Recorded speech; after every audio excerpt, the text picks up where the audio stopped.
Welcome back to Poetry Terms. We are continuing on looking at the different types of sounds that you would get in poetry. So if you're looking for the previous video, we went through what a rhyme is and the different types of lines and stanzas and the formatting of a poem. But here, as you're coming back, we're going to continue working on the sense of rhyme scheme, the sense of how the poem continues to be formed, all the way down to what a refrain is. So let's start with rhyme scheme. A rhyme scheme is a pattern of rhyme. It usually is an end rhyme, but it doesn't have to be. So usually you use the letters of the alphabet to represent sounds to be able to visually see the pattern. For example, if we're looking at end rhymes in The Germ by Ogden Nash, you're going to notice we're going to use letters of the alphabet at the very end in order to show where the end rhymes are. For example, lines 1 and 2, their words at the end of their sentences rhyme, and so therefore we're going to put in the letter A. The words at the end of line 3 and 4, they rhyme, so you get the letter B. The words at the ends of lines 5 and 6 rhyme, so they get the letter C. And then we actually go back to the same rhyme in 7 and 8 as we did in lines 1 and 2. So we're going to use the letter A again. So our rhyme scheme is AA, BB, CC, AA. So let's take a look and listen to the rhymes so you can see how the rhyme scheme works. A mighty creature is the germ, though smaller than the pachyderm. His customary dwelling place is deep within the human race. His childish pride he often pleases by giving people strange diseases. Do you, my poppet, feel infirm? You probably contain a germ. So lines 1, 2, 7, and 8 rhyme, so they get the letter for the rhyme scheme of A.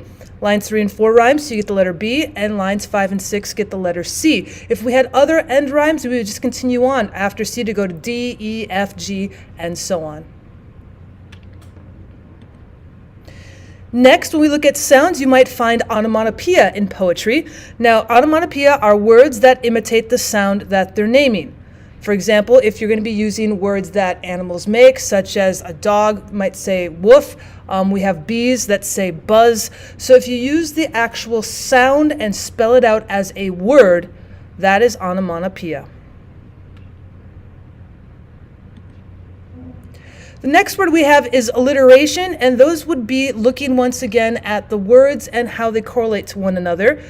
With alliteration, the consonant sounds that are repeated at the beginnings of words give us a sense of rhythm. They have to be at the beginning of words in order to be alliteration, and they have to be consonants. So if we look at our example, we've got a lot of P's at the beginning of a lot of words here, so our alliteration is going to be the letter P. If Peter Piper picked a peck of pickled peppers, how many pickled peppers did Peter Piper pick? All those P sounds are creating an alliteration. Consonance is similar to alliteration, except for the repeated consonant sounds can be anywhere in the words. They can be at the beginning, but you're also going to notice them in the words themselves. So we have this S sound between our S's and our C's in the words silken, sad, uncertain, rustling. Now, what is different is that not only are we using two different letters here, S's and C's, that have the same sound, but we're also going to see the consonant sounds being used inside the words and not necessarily at the beginning. If we want to use vowel sounds in a line or lines of poetry, we call that assonance. Usually because vowels have a tendency not to start off words, they have a tendency to be inside the words themselves. However, we can also see them at the beginning of words as well. Assonance is just going to be using the vowels. Often they can create near rhymes as well.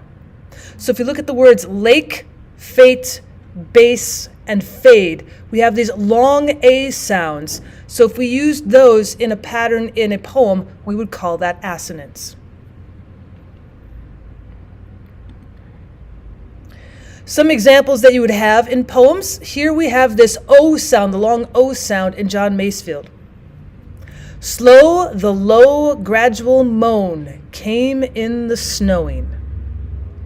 We also have another one from William Shakespeare.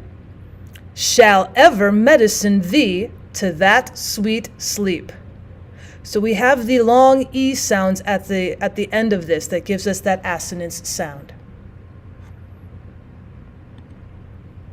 And lastly, if you're looking at what is making up the physical part of the poem, we have the refrain. Sometimes you might have a sound, a word, a phrase, or maybe even whole entire lines that are repeated regularly in a poem.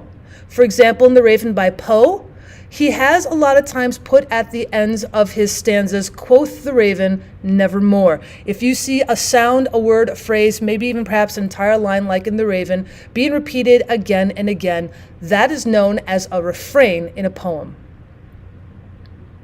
Thank you so much for stopping by to check out all the different sounds that we might be using in a poem.